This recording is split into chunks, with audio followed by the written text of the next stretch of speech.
I think it is key for everybody to talk to potential customers as soon as possible and figure out if anybody wants to use this. At the early stages, this three-legged stool: team, dream, and then early signs of traction. A lot of people skip product market fit. How can you skip product market fit? You should be spending half your time in go-to-market. Very often the idea, as is very common in software engineers, of like, we're going to engineer this perfectly and so the company will succeed. I think there's this delusion that engineers have. If we build something great, people will figure out it's great. If you're doing it because you like doing it, but you secretly dream of, the time that it's going to be number one on Hacker News and the millions of dollars that you're going to get, then I think you need to be honest with yourself that you're not just building it for yourself. Hi, I'm Paul Bigger, founder of Circle CI. I'm Edith Harva, CEO and co-founder at LaunchDarkly. And you're listening to Be Continuous, a podcast about continuous delivery and software development. You can get in touch with us anytime at our Twitter handle @ContinuousCast. The show is brought to you by HeavyBit. To learn more, visit heavybit.com. And while you're there, check out their library, home to great educational talks from other developer company founders and industry leaders. So Paul and I were down in New Orleans to be part of a DevOps panel at Collision Conference. And as part of it, we both mentored startups. Mm-hmm. So Paul, do you want to talk about some of your experiences down there? Well, I guess the first experience is that if you're going to do 4 hours of mentoring startups in a row, you're going to get a little bit tired. Yeah, we were supposed to go to dinner and you totally bailed on this lovely paddle wheeler in the Mississippi. Oh yeah, I was dead to the world. Yeah. So all the companies that I end up talking to at, I did this at Web Summit as well, and we both did this at Web Summit. And every company that comes along kind of in the early stage is like, how do we raise money? And the answer is, to me, always, have you got product market fit? I actually disagree. I think if you're early in a seed stage or even an angel, like product market fit might be asking far too much. Yes, but I guess maybe it's not product market fit, but it's like, are you on the road to product market fit? Do you know that product market fit is the thing that you are searching for? Yeah, so I went through Alchemist Accelerator. Now I mentor a lot of the startups in later classes, and at the early stages, this three-legged stool. Mm-hmm. Team? Yeah. Like, do you have a good team? Yeah. I think Dream? I know where you're going with this. Dream? A dream, okay. Like, is this something that is a big market, that is interesting, that is a vision? And then early signs of traction. Mm-hmm. Right. And they all three go together. Yeah.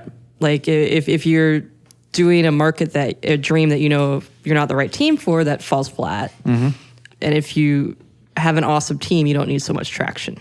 So yes and no. And in fact, I see a lot of people getting into trouble with the team stuff. That they're like a couple of ex-Googlers who are going to, find it very easy to raise money. Oh, yeah. And then they have a dream that's amazing and then no real idea of how you do that. Or very often the idea, as is very common in software engineers, of like, we're going to engineer this perfectly and so the company will succeed. Yeah, I mean, I'm not saying so much for long-term success. I'm saying for raising money. Yeah. This is what investors look for. Sure. Like, I know some ex-Twitter people who raised, because a lot of money. Right. Because they were ex-Twitter. Well, I mean, you wrote that article about, what was that company called with the guy who had a previous exit and he raised 25 million?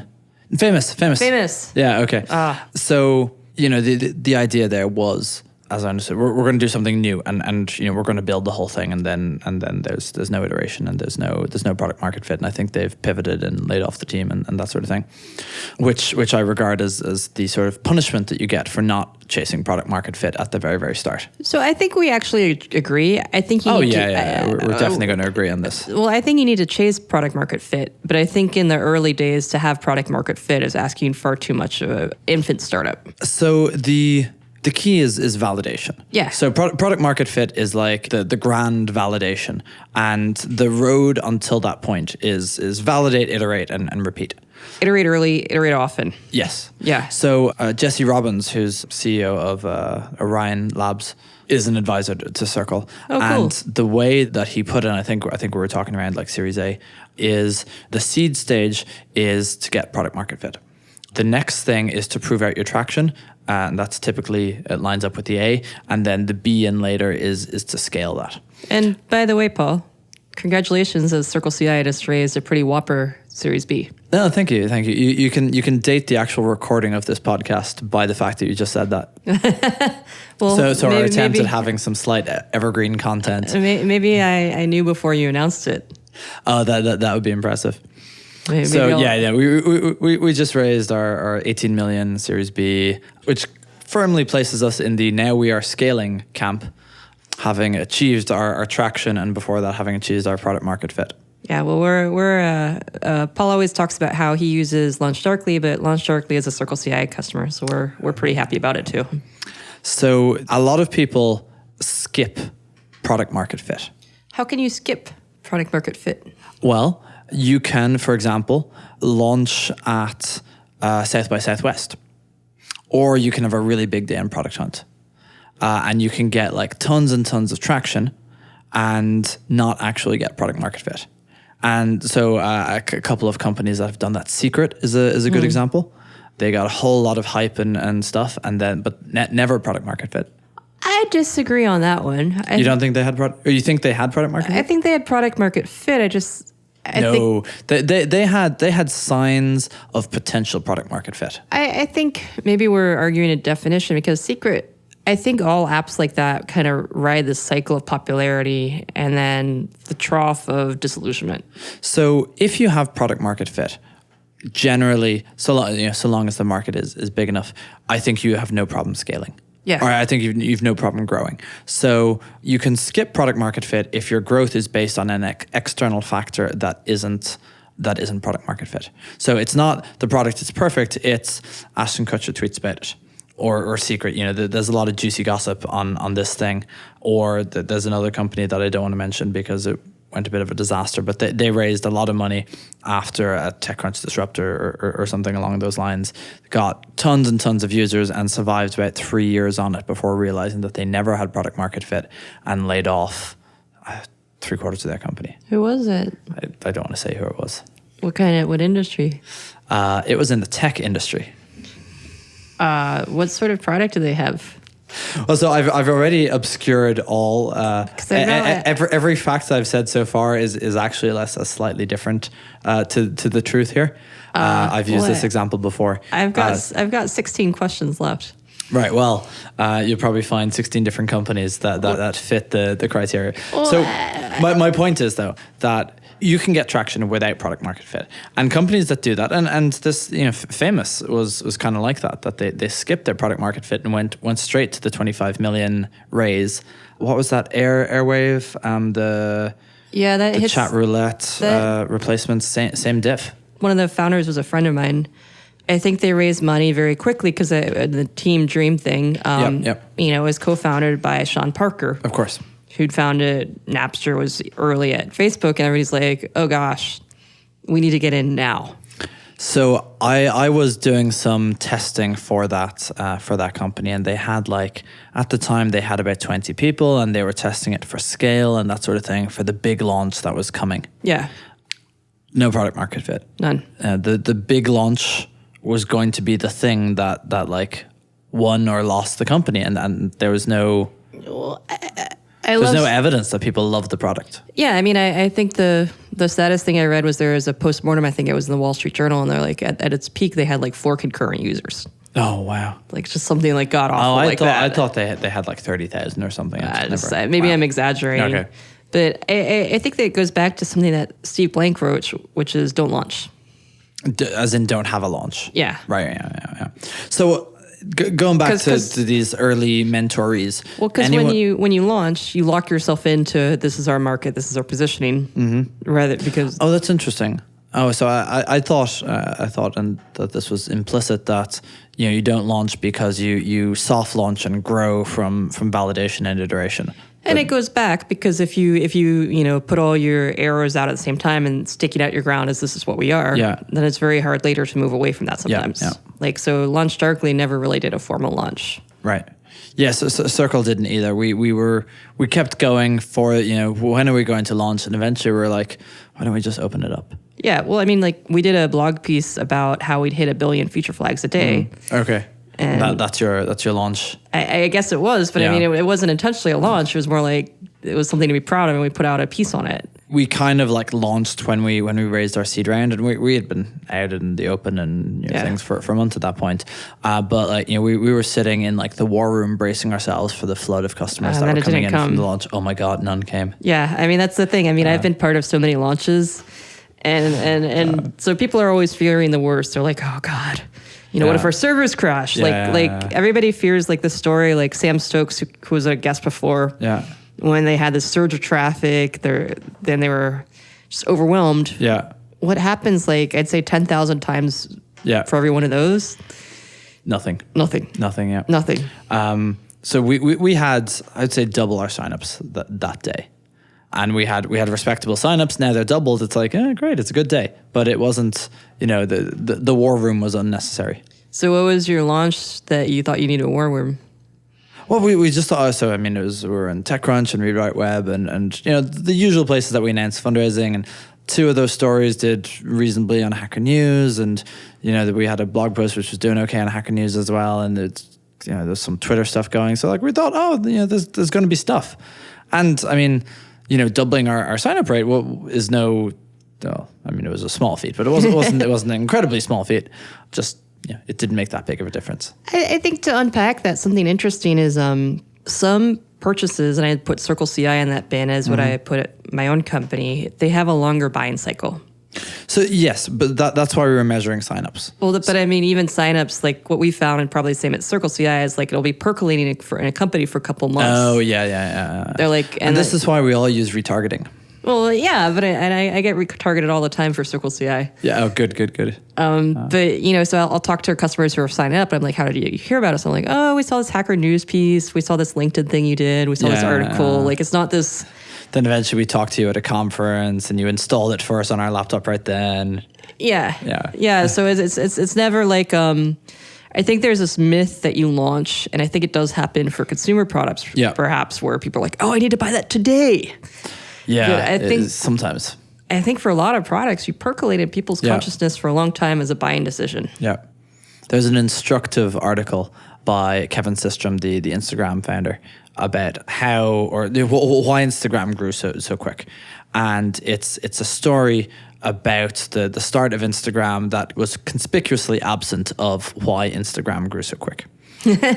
And I mean, I've read it a couple of times. It's like, basically the conclusion I came to is that he didn't know.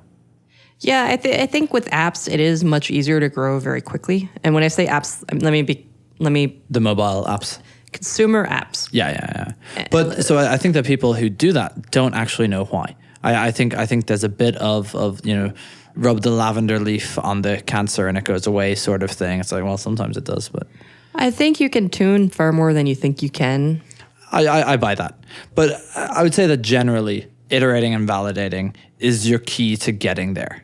Yeah, and I think I'll go further out on this is that it really depends on what your product is, how much you can be an overnight success. Mm-hmm. Like even Slack, so CC Stylesmith came and gave a talk at HeavyBit.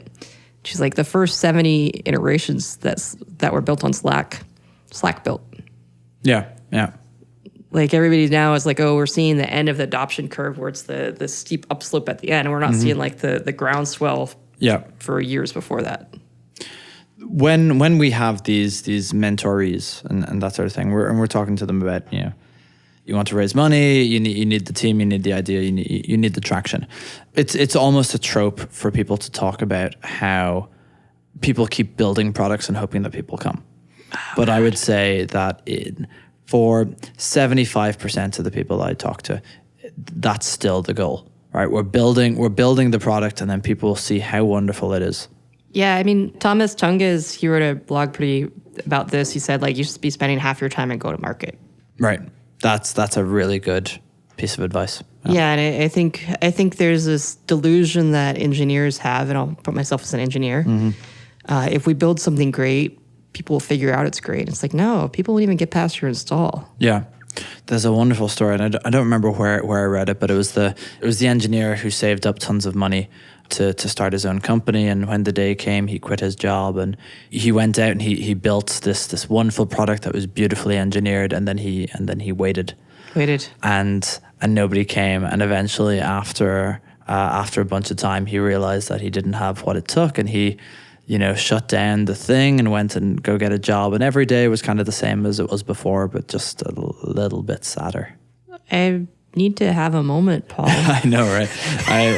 I read this Yeah, well, much before I started startups, and it was like, that's the depressing thing that you want to avoid. Well, that's why I became a product manager. I mean, I was tired of building stuff that nobody used.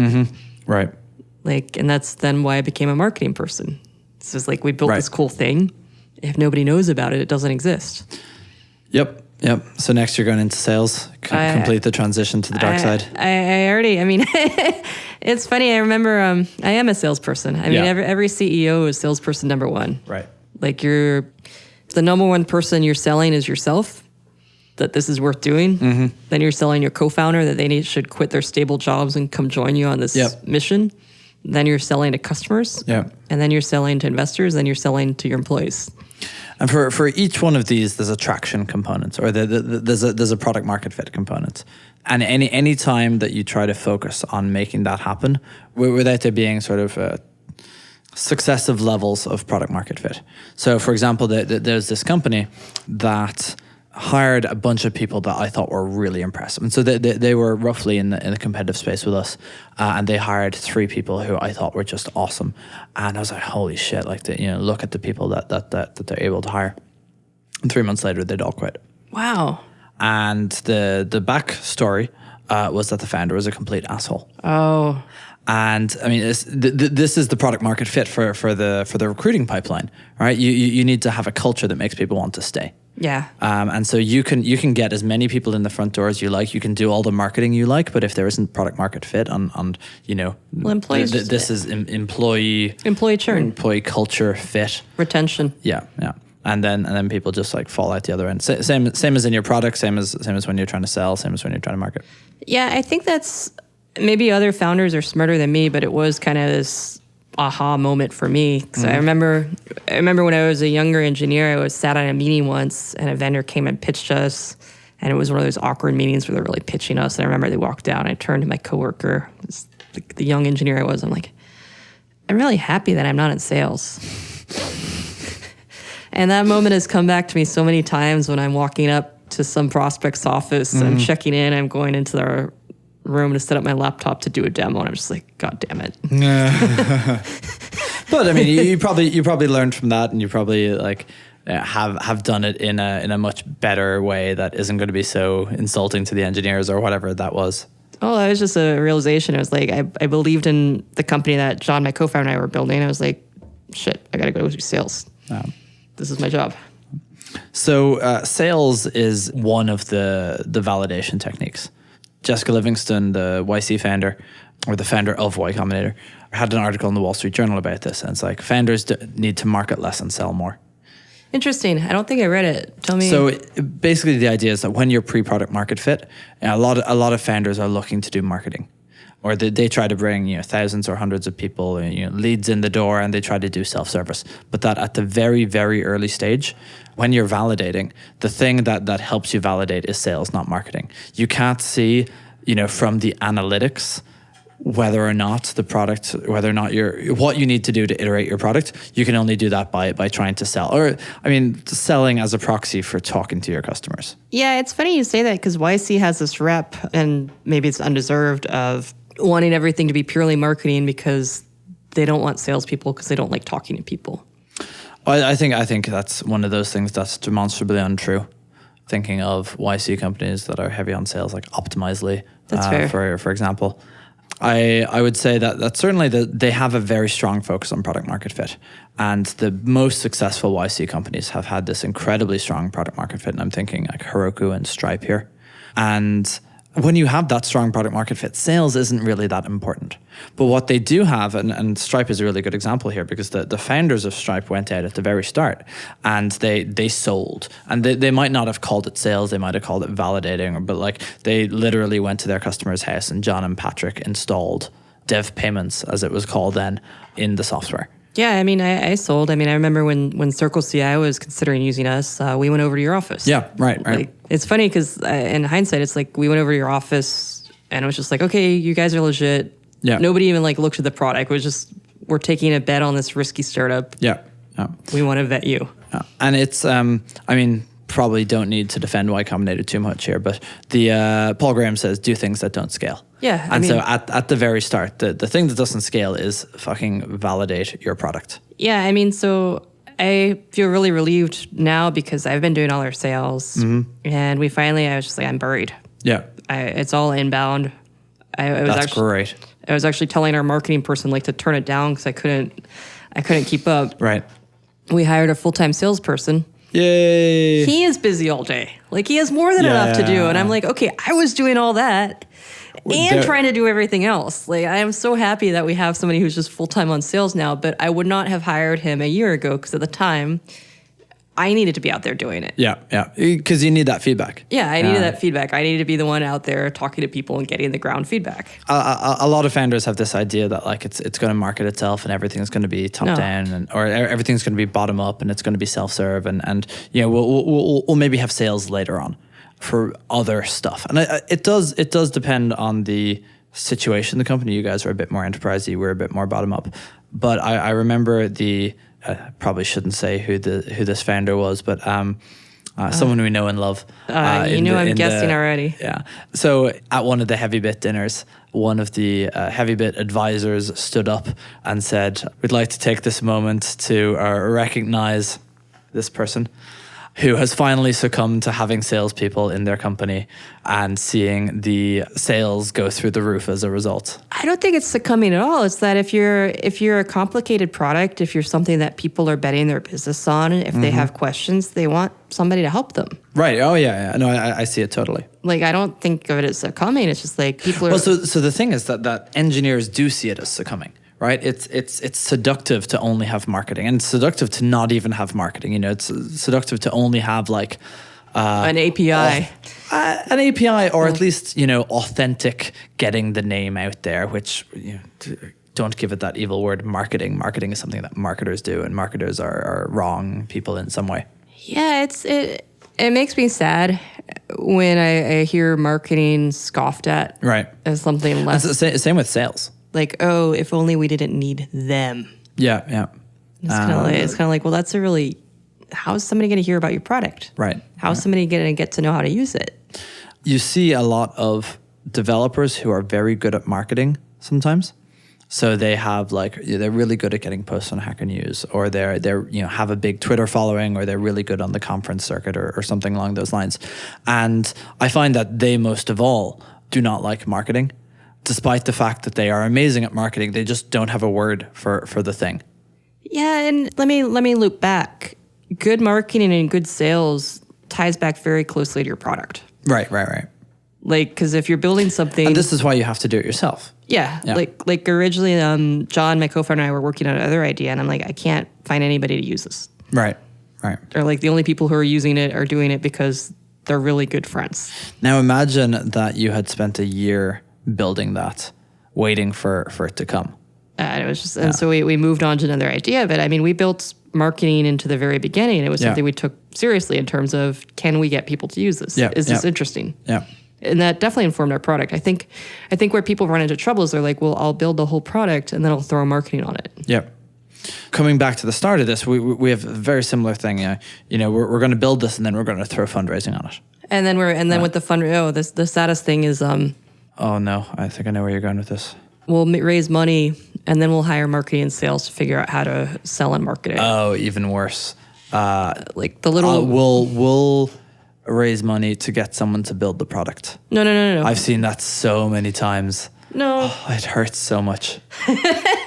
It's like, do you know anyone to outsource this to? And I'm like, no.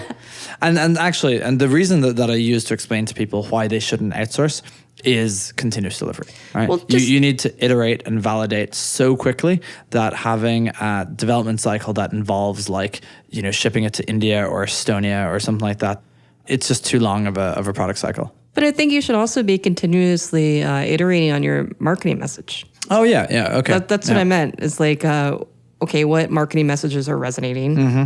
What features are people actually interested in? What benefits resonate? And feeding that back very quickly into the product. I would say that at that stage that you're talking about, there isn't really a major difference between marketing and sales and product.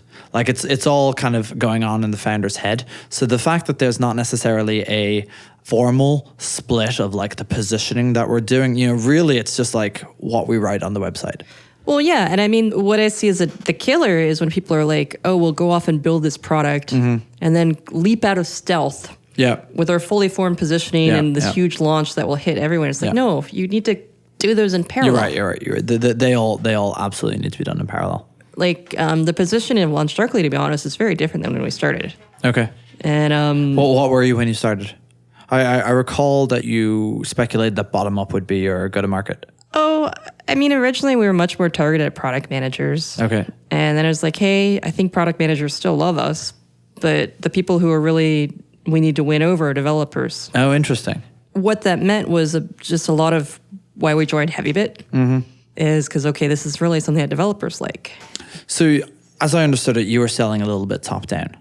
Originally, we wanted to sell bottoms up for all the reasons you just gave. Yeah. The conclusion we came to was that the developers are users and they love us. To use feature flagging is not something an individual developer can push through. Okay, I can see that. So you're kind of doing a top-down sell to developers. Well, developers are users. Yeah. A director, a team lead, a CTO is our buyer. So do people buy without talking to you? Some. Okay, and you see that increasing? It's funny because I don't talk to everybody anymore. Yeah. Well, that's the sign of product market fit getting really strong. No, I'm totally serious. Like the first 50 or 100 customers, I knew all of them. I had phone calls where I was like, what are you using? What aren't you using? How can I help? Like I was debugging people's builds over the phone. Yeah. And there came to a point, and I felt actually really bad about this, that the people would come up to me and say, oh, I use Circle CI, and I wouldn't know who they were. Oh, wow. And obviously, right? I mean, Tim Cook doesn't know the name of someone who buys their MacBook, right? Once you get anywhere near success, you have no idea the names of your customers. But at the start, you know everyone. And so as you start to lose track of that, you are obviously on a good path and success, but it feels kind of shitty when someone walks up to you and you've never heard of them before. So pre-product market fit. So when you're this company that you're looking for fundraising or you're looking to build a startup and you think fundraising is on your path and so you've got people, but there's no team. You're not Steve from Famous or something, or the Googlers or the Twitterers, and you've got an idea that no one really invests on the idea. So all you've got to go by is traction, which you don't have yet, right? How do you go from here to there? How do you go from, we've got a bit of a product, we've got a couple of people that we talk to maybe or no customers, and we want to be a venture-backed startup? Yeah, well, there's actually a really good book called Traction. Okay. Which I actually really enjoyed. I love that book, yeah. Yeah, I mean, the best advice I got out of it was you iterate on your marketing just like you iterate on your product. So I think there's much more of a product role to be done before then. Traction provides you, or Traction the book provides you a lot of methods of taking the customers that you have and retaining them or growing them and finding new customers, all of which can be used to help you validate the existence of product market fit or the path to product market fit or how much traction you're getting. But I think ultimately the only thing that really gets you there is how quickly you can iterate on the feedback that you're given from those customers. Yeah, I agree and I disagree. I think you can fall into a trap of listening too hard to your very early customers. Sure. I guess I'm not being particularly clear on this. I think the road to product market fit is listen to your customers. It's not do exactly what they say. I think it's both listen to your customers and constantly be thinking about how can you get more customers. If you have so one of the saddest stories I heard, well, I've heard many sad stories. It was a friend from Alchemist, and he said we had 2 customers who loved us very much, and we could not get any more. Wow. So I see all the shattered dreams. Yeah. Because I keep in touch with my accelerator. I know all the people from the prior batches.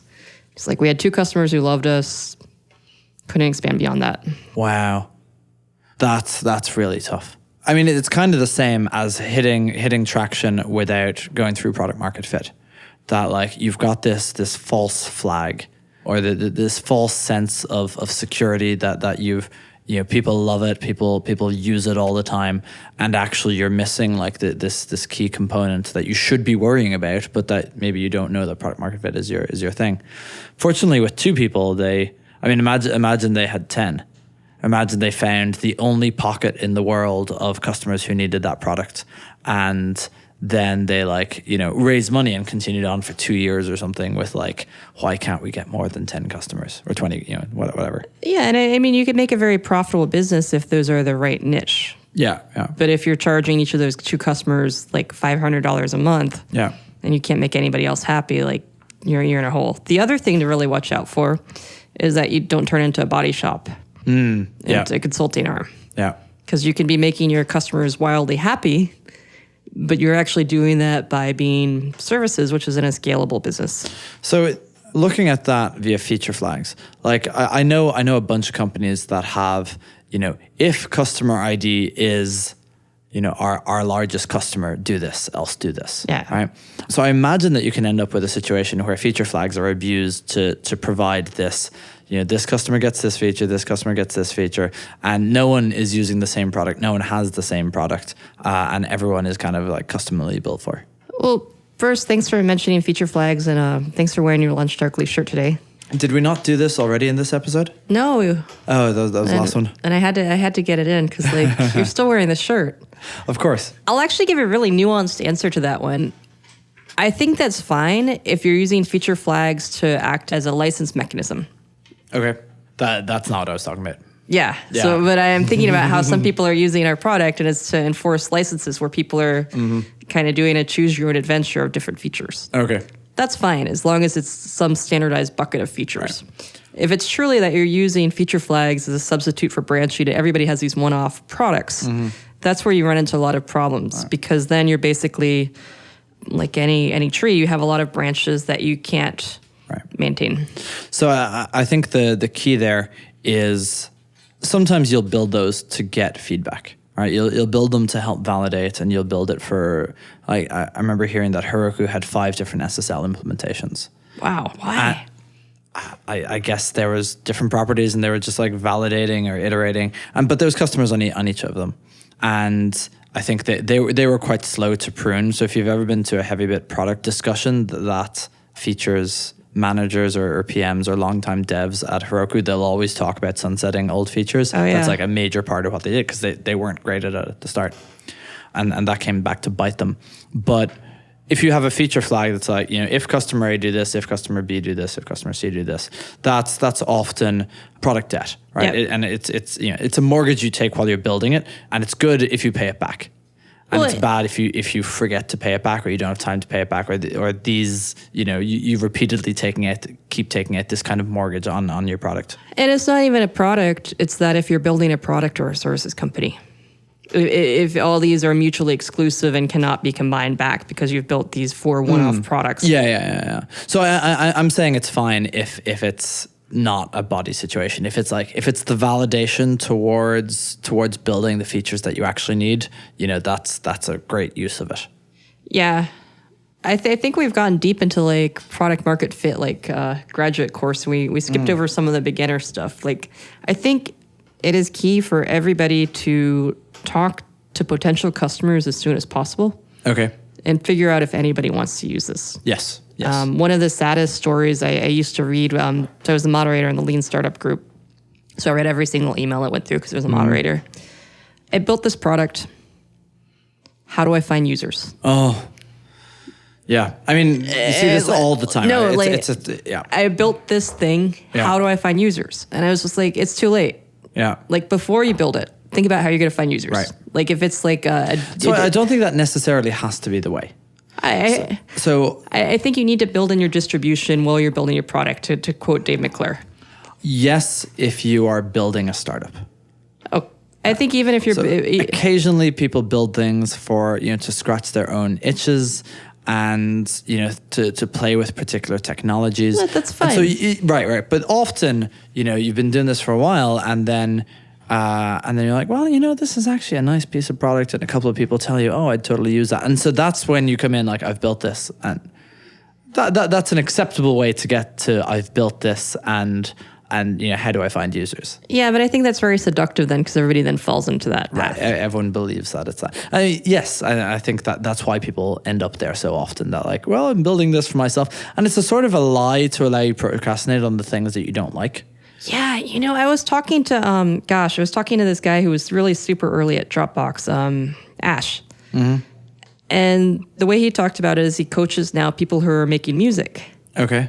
And he coaches them the same. He's like, you need to think about distribution from the very beginning. Oh, interesting. Like, how are you going to get this music out into the world? And they're like, oh, I'm just making it for myself. He's like, well. And are they lying? Well, they're the ones who say that and never think about distribution. They always. But I mean, if they have an advisor for their music career, then presumably, if they're saying, oh, I'm just building it for myself, then they're lying.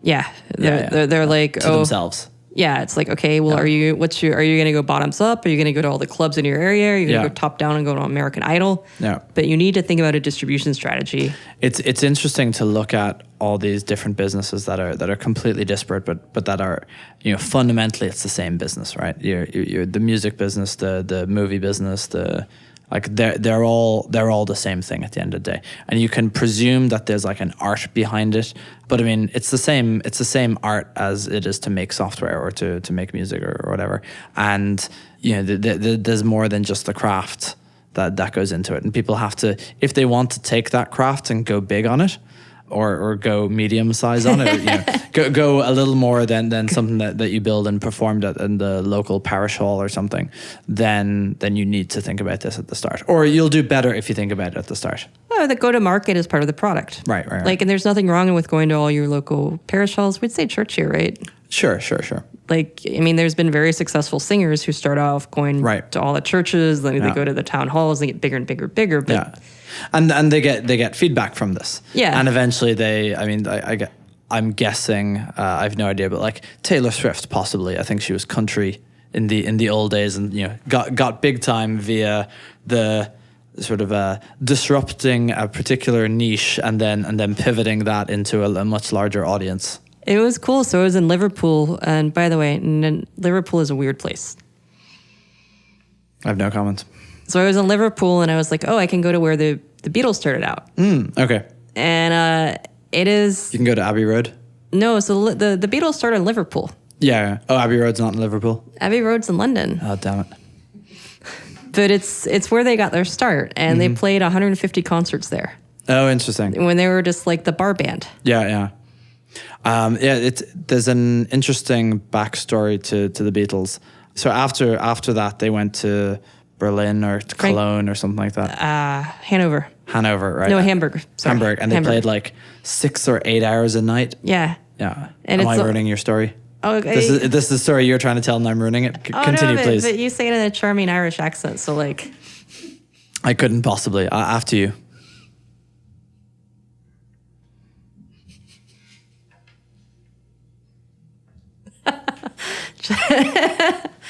Are we going to leave that long pause in? I think we're also going to leave in you talking about the long pause. Okay. Right. So they spent 8 hours iterating on their product in some nightclub in Hanover. Hamburger. It was Hamburg. Hamburg. Okay. All right. Yeah, but I mean, I think now people think that musicians are overnight successes, but the reason why they got so good is they were validating all their music. Yeah, they're an overnight success in the way that Twitter was. Yeah, they'd validated their idea, they'd worked on it, they'd honed it, they practiced it. They got a lot of early adopters to really love it and to talk about to the next wave of early adopters. And then eventually they crossed the chasm. Well, the crossing the chasm was going on the Ed Sullivan Show in the States. Oh, yeah, there we go. And everybody's like, that was one of those. It's an overnight success so long as you've gotten on the Ed Sullivan Show.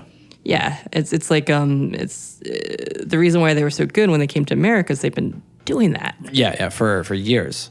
Yeah. It's funny, the same about No Doubt. Like they kind of, I don't know if they had No Doubt in Ireland.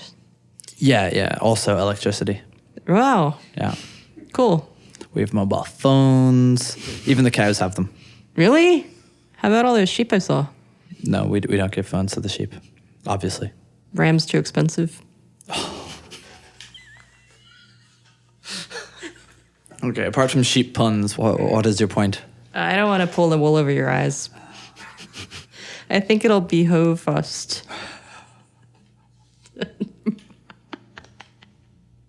I'm sorry, Paul.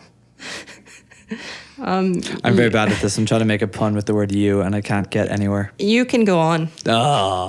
What were we even talking about before the Beatles? Product market. It was product market fit. I'm sorry I'm such a bad punter. Oh, Paul, you're not... Have you got any more?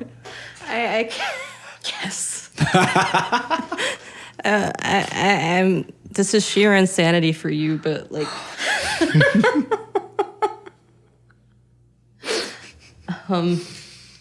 be a lamb and go on. Okay. Yeah. So if you're not thinking about your distribution strategy, it's okay kind of if you're thinking about it, if you're just building this for yourself, but almost nobody is just building it for themselves. Well, I think you said something interesting. I mean, occasionally you do have a vanity project, something you're building for yourself. Like I have a blog that I write about running. Yeah. I actually don't really want a lot of people to read it. Yeah. But I'm very clear on that. Like this is... So what's this blog's URL?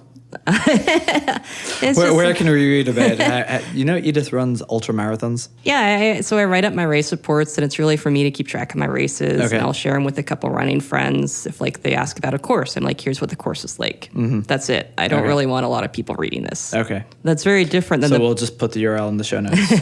That's very different than the blog we have for Launch Darkly, where our content is part of our strategy. Yeah. We want to be seen as the feature flag leader.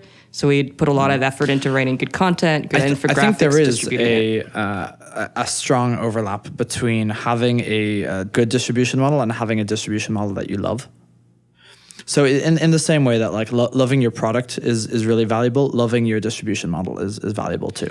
That's interesting. So that's advice I give to the younger startups. Is I say it's very important that you love your co-founder and you love your product, because stuff's going to get really ugly. Right. But you have to love your go-to-market. So if you're a founder who is, quite introverted, or, well, that's probably not a good example because even introverts can be good salespeople. But like if you don't like sales, there's a subset of startups that you should not build. Anything that involves top-down, anything that involves like large enterprise sales. You should not build that company if you're completely allergic to sales. Yeah, and I think vice versa. If you're a salesperson and you get juiced on talking to people and being an extrovert, a bottoms-up SaaS self-serve business will make you miserable. Yeah. It just works. There's nothing for me to do. Yeah, I like talking to people. Yeah, and similar in the consumer versus B2B thing. One of the major pieces of advice I give to small-time founders is: are you really sure you want to build that consumer business? So often this applies to social networks that people are building. And, it's like Twitter or it's like Facebook, but with something else. And it's got something that sounds, maybe it's interesting, right? And Twitter was like Facebook, but something else. And Instagram was like Facebook, but something else. So it's clear Facebook that... Facebook was like MySpace, but Facebook. Right. So it's clear that it is definitely possible that this thing succeeds. But it's so difficult to build a social network, or vast majority of consumer, especially freemium consumer products, they're so difficult to build that, like, wouldn't it be nice to just go build a nice B2B product and you'll get validation by people giving you money? It's interesting. You'll know just that the thing is going to be successful because you talk to 10 people and they all give you money and they all need it. And it's like, doesn't that look a lot more fun than building a social network that you need to launch and get millions of users to even raise a seed round on? Yeah, I mean, the bar is definitely raised for social networks. Like, I heard anecdotally that somebody was trying to raise, and like VC said, come back when you have 20 million. 20 million? Yeah. Wow. So the bar is being raised on SaaS. So the numbers that I heard recently for Series A was $250,000 MRR to raise a Series A. Now, this isn't everyone, and I see your eyes raising there. But when we raised our Series A, it was 70K MRR, or 70, 80K. We were in that range. That was what you needed to raise a good Series A. Now, anecdotally, I hear it's $250,000, and the implication there is that there's a ton of companies that have gotten to 70K. And there's an order of magnitude more companies that are at 70K MRR, that only the really good ones are going for the limited amount of capital available. Yeah, and I think that ties back to what you said about, to wrap back to the beginning, the entrepreneurs that you meet with at Collision, at these conferences, are the people that want to get seed. Right. They're before they're going for it's before any revenue, really. Yeah, and I think and it crosses over. So Scott who was our guest recently, he said, like, basically get developers first, worry about revenue later. VCs have a habit of talking their own book, and build, get developer traction, build, or get money later is something that you can do if you're doing a VC-backed business. I think eventually the music stops. Like, there's a company that we were friends with where they were pursuing that model, and the music kind of stopped. Where it was like, okay, you have all this developer traction, but where's the money? Right. And they couldn't get it B. Yeah. And if you're building for the sort of moving VC goalposts. Sometimes the music stops. Yeah, I mean, I've with my own company, with Launch Darkly, we've tried to make money from day one because in my mind, making money never goes out of fashion. Right. So I think even if your validation is a lot of users, I think that's still validation. It is validation, but it's validation which it's safe to build a company around the many users' validation, knowing that you can monetize it later, but you've still validated to get there. Yeah, I don't think necessarily one is right and the other is wrong. Yeah. I agree with you that have some point of validation that you're steering towards. Yeah. And the validation can't be our product is awesome and people will find it. Yeah. There's that saying from Y Combinator, make something that people want, right? It's not make something that people will pay for. Yeah, I think it's make something that people want and that you have a way of telling them about it. Like that you have some sort of channel. It doesn't fit as nicely on a t-shirt and it's not quite as pithy. But yeah, I think that's kind of implicit in the thing. Yeah. Well, I mean, in the YC thing, they talk a lot about make something people want and people will find it. And it's not quite true that people will find it, but it's if you make something people want, if you have product market fit, you'll find growth to be dramatically easier than if you don't. Yeah, so I think you need to have both sides. I think where the saying make something people want falls short is people think, oh, I made something people want. Sure.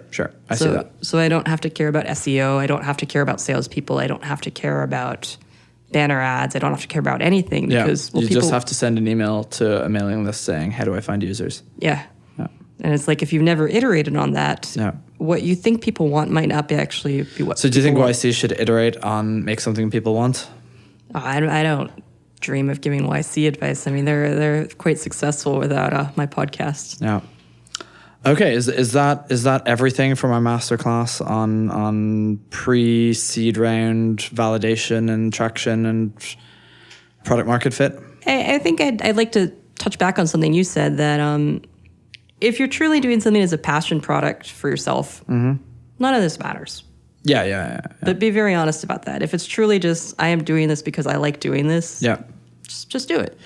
If you're doing it because you like doing it, but you secretly dream of the time that it's going to be number one on Hacker News and the millions of dollars that you're going to get that are going to let you retire in a couple of years, then I think you need to be honest with yourself that you're not doing it for yourself. Yeah. That you're not just doing it you're not just building it for yourself. Yeah. Either you are the customer and then just do what makes you happy, or say, okay, I really want this app to be very successful and pay for my kids' college education and make me on the cover of Fortune. Yeah. And that's a different strategy. And that involves validating. And often there's most people are doing a little bit of both, but it's comfortable not to validate. It's comfortable to just keep building or doing whatever the thing is that you're good at. It's very comfortable. Yeah, if that's writing code and talking to humans or posting fake landing pages to determine AdWord responsiveness. It's not as fun as the thing you like to do. And so you kind of delude yourself for a bit longer. Yeah, it's fascinating to me to see the structures of early stage companies. Like I talked to somebody else who had it was like a 7-person company and they had a salesperson, 2 salesperson and a sales ops person. Wow. Well, they were a sales company. Yeah. They were selling sales and they're like, well, of course we need this. Yeah. I'm sure they were looking at our company and being like, what? Yeah. Where's your sales up person? I'm right. like, We're not a sales-driven company. We're an engineering-driven company. Yeah. Yeah, I think people fall back on what they know and like. Mm-hmm. So if you're a sales company, you'll go out and make a lot of sales. Do you think they should teach validation as, or maybe kind of like product techniques as part of software engineering boot camps and computer science courses and all this jazz? Gosh, you mean like talking to people as a class? Just how you validate that the engineering that you're doing is useful. I think we talked about it in such an abstract way in this episode that I think that would actually be a whole other thing of just how do you actually validate? Like we talked about it as this generic thing. True. Maybe next week we can talk about product management. Yeah, that would be a good idea. Thanks for putting up with all my sheep puns. Thanks for listening to this episode of To Be Continuous, brought to you by HeavyBit and hosted by me, Paul Bigger of Circle CI, and Edith Harbaugh of Launch Darkly. To learn more about HeavyBit, visit heavybit.com. While you're there, check out their library, home to great educational talks from other developer company founders and industry leaders.